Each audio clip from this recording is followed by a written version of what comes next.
Yeah, so welcome back, guys. This is Madhav PVL, and today we are going to see the perspective process model and different types in it. So we'll just discuss one of the type now in this video. So the perspective process model is nothing but it creates a unique style. We can just say like in this generic process model, for every software the process is same. So it need to follow this all the steps in every process model, so it doesn't require any special cases. So every software model in a generic process model need to follow all the steps. It doesn't have any separate steps for that.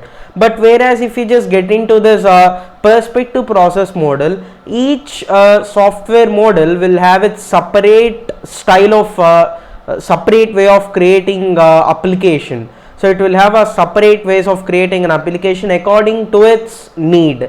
So it is a model that describes how to do according to a software process system, certain process system. So it will just depend upon the software and it will just describe how to do according to a certain software process system, how a new software system should be developed.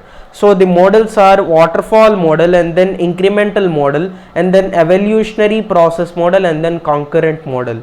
So now in this video we are going to discuss about the waterfall model. So waterfall model is an oldest software life cycle model and best understood by the upper management. So upper management is nothing but the people who don't study much about this creating the web application. So they are the people who decide the things, who decides the outfacing things. So we can just say like they will just design the front end, and the inside the coding part will be done by the developers. So the upper management are the people who just work on the front end development. So it's a linear fashion. So now in this video we are going to see this waterfall model. So waterfall model is nothing but a step by step analysis. We can just say like after completion of this step, then it will just move to the next one, after this one, so after this one, after this one. But here we need to just make sure a clarity, like I had just mentioned an arrow here. It doesn't mean like after the requirement analysis the output of the requirement analysis will not go into the system design. The output of the requirement analysis will directly get into the deployment. So everything will have its end product in its initial stage, so it doesn't interconnect with the next stage. So the output of a first stage will be towards the deployment, and the system design towards the deployment, and implementation towards the deployment, and then testing towards the deployment. So each phase will have its output towards directly towards the deployment. It doesn't interconnect with the next one. So the first one we will just discuss now. The requirement analysis is nothing but the searching for the requirements which were required for that particular software model, and then system design is nothing but the outlook of that particular web application, and then implementation is done with the help of the developers who write code for that required web application, and then testing will be done along with the help of the client, whether he is satisfied with this particular application,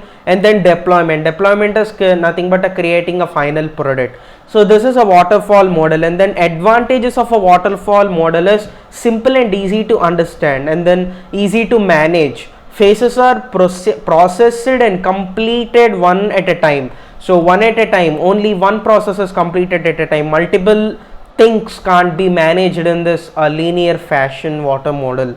So linear fashion is nothing but it will just get after each step. So after one step, the next one, and the next one, and the next one, and finally the deployment. And then requirements are very well understood. So if the requirements are very well understood, then only we can just get into the system design. If the system design is perfect, then we can just get into the implementation. So if the implementation is perfect, then we can just get into the testing, and if the testing is done, then we can just get into the deployment, and then clearly defined stages. And then the disadvantages are high amount of risk. So I don't know about this clearly, but we can just write this in an exam. So not good for object oriented programming. So object oriented programming is a random based. Structure oriented programming is nothing but the top to down approach. So it will just get from the up to down. So object oriented is nothing but it may call from different places, from one place to another. Java is an object oriented programming language, and then structure oriented programming is a C. C is a structure oriented programming. So not good for an object oriented programming because it is a linear fashion, it follows a same order, right? So it is not good for object oriented programming because it follows a zigzag order. Poor model for large ongoing projects. So large ongoing projects may not be able to work on this small waterfall model. So I think you might have got some clarity after watching this video. So please subscribe to Works After College, guys. Thank you for watching.